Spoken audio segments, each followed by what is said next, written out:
Good day, everybody. It's Dr. A back in the garden.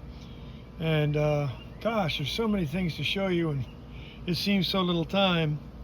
I work with a lot of great people, great organizations, and one of them, of course, is the National Garden Bureau, NGB.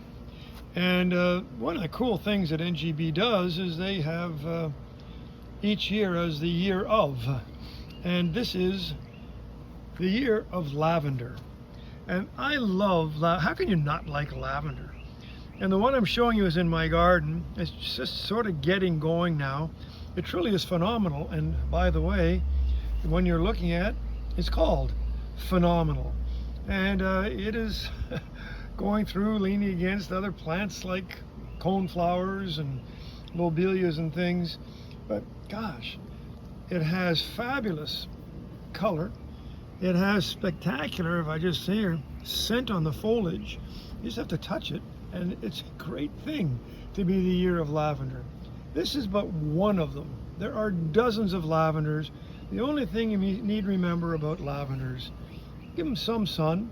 They don't need full sun all day, but keep them on the dry side. This one called Phenomenal seems to take anything, but many of them prefer to be dry.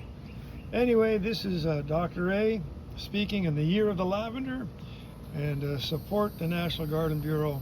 They are quite a fabulous organization. See you soon.